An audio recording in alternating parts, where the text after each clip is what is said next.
నమస్తే. తెలంగాణ రాష్ట్రంలో కాంగ్రెస్ బీఆర్ఎస్ పార్టీలు రెండూ కలిసి ఒక్కటే పాట పాడుతుంటాయి. వాటికి చరణము పల్లవి కూడా రెండు పార్టీలు కలిసి రాసుకుంటాయి. ఏంటంటే తెలంగాణ రాష్ట్రం నుంచి 100 రూపాయలు కేంద్రానికి ఇస్తే కేంద్రం మనకు 42 రూపాయలే ఇస్తుంది అని. ఈ 42 రూపాయలు తెలంగాణ రాష్ట్రంలో ఉన్నటువంటి వివిధ మంత్రిత్వ శాఖల అకౌంట్లకి కేంద్రం డైరెక్ట్ గా పైసలు పంపించేస్తుంది. మరి అది మాత్రమే చేసి కేంద్రం సప్పుడు చేయకుంటుందా? ఒకవేళ నిజంగానే కేంద్రం సపోర్ట్ చేయకుంటే మిగిలినటువంటి 58 రూపాయల్లో మనకు 1 రూపాయి కూడా రాకపోతే మిగిలినటువంటి అభివృద్ధి తెలంగాణ రాష్ట్రంలో ఎట్లా జరుగుతోంది? మరి ఏం అభివృద్ధి జరుగుతోంది తెలంగాణ రాష్ట్రంలో మనం ఒకసారి చూద్దాం. ఇవాళ గ్రామీణ సడక్ యోజన పేరుతోటి గ్రామాలలో రోడ్లు కేంద్రమే కదా వేస్తోంది. అమృత్ పథకం కింద పట్టణాలలో రోడ్లు కేంద్రమే కదా వేస్తోంది. ఇవాళ పీఎం గతిశక్తి పేరుతోటి తెలంగాణ రాష్ట్రంలో 1,20,000 కోట్ల రూపాయలతోటి నేషనల్ హైవేస్ కేంద్రమే కదా వేస్తోంది. ఇవాళ ఉడాన్ పథకం కింద తెలంగాణలో 5 ఎయిర్పోర్ట్లు కేంద్రమే కదా కడుతోంది. ఇవాళ ఆల్రెడీ కాజీపేటలో కోచ్ ఫ్యాక్టరీని కేంద్రమే కదా కడుతోంది. ఇవాళ 40,000 కోట్ల రూపాయలతోటి 40 రైల్వే స్టేషన్లని తెలంగాణ రాష్ట్రంలో కేంద్రమే కదా అభివృద్ధి పదంలోకి తీసుకుపోతోంది.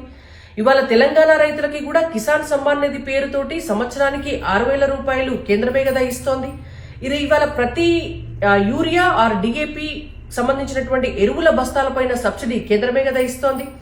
తెలంగాణ రాష్ట్రంలో ఉచిత గ్యాస్ కనెక్షన్స్ తీసుకున్నటువంటి వాళ్ళందరికీ ఉచిత గ్యాస్ ఇవ్వడంతో పాటు ప్రతి గ్యాస్ సిలిండర్ పైన 200 రూపాయల సబ్సిడీ కేంద్రమే కదా ఇస్తోంది. ఇవాళ ప్రతి గ్రామంలో కట్టినటువంటి శ్మశాన వాటికకు 10 లక్షల రూపాయలు కేంద్రం నుంచే కదా వచ్చినాయి.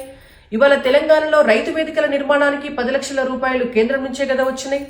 గ్రామాలలో కడుతున్నటువంటి ఐమాస్ లైట్లు కావచ్చు, లేదంటే గ్రామాలలో ప్రజలకు ఇస్తున్నటువంటి రేషన్ బియ్యం కావచ్చు, గ్రామాలలో ఉన్నటువంటి ప్రజలకు ఉపాధి హామీ పథకాలు కావచ్చు, వీటన్నిటికీ కూడా కేంద్రం నుంచే కదా డబ్బులు వస్తున్నాయి. తెలంగాణ రాష్ట్రంలో నవోదయ పాఠశాలలను కేంద్రమే కదా నిర్వహిస్తోంది. కస్తూర్బా పాఠశాలలను కేంద్రమే కదా నిర్వహిస్తోంది. గిరిజన విద్యార్థుల కోసం ఏర్పాటు చేసినటువంటి 20కి పైచిలకు ఏకలవ్య పాఠశాలలను కేంద్రమే కదా నిర్వహిస్తోంది. ఇవాళ సమ్మక్క సారక్క గిరిజన యూనివర్సిటీని కేంద్రమే కదా నడుపుతోంది.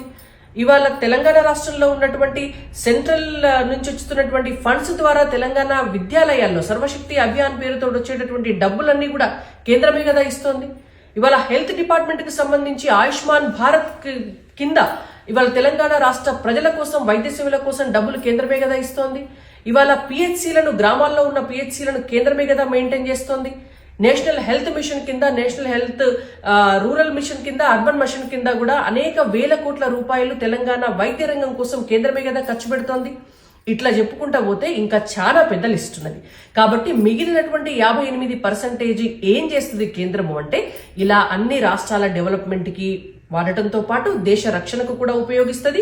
ఒక్కొక్కసారి మనకు ఎక్కువ అవసరం పడితే కూడా ఇతర రాష్ట్రాల డబ్బు కూడా మనకు వాడుతుంది. ఒక్కొక్క సందర్భంలో ఇతర రాష్ట్రాలలో గనుక ఏదైనా ఎక్కువ అవసరం ఉంటే ఆయా రాష్ట్రాలకు కూడా మన డబ్బును కూడా వాడుతుంది. ఇదంతా కూడా ఒక డెమోక్రటిక్ కంట్రీ కాబట్టి మనం దాన్ని ప్రజాస్వామ్యబద్ధంగా అర్థం చేసుకోవాల్సినటువంటి అవసరం ఉంటుంది. ధన్యవాదాలు. జై తెలంగాణ. భారత్ మాతాకి జై.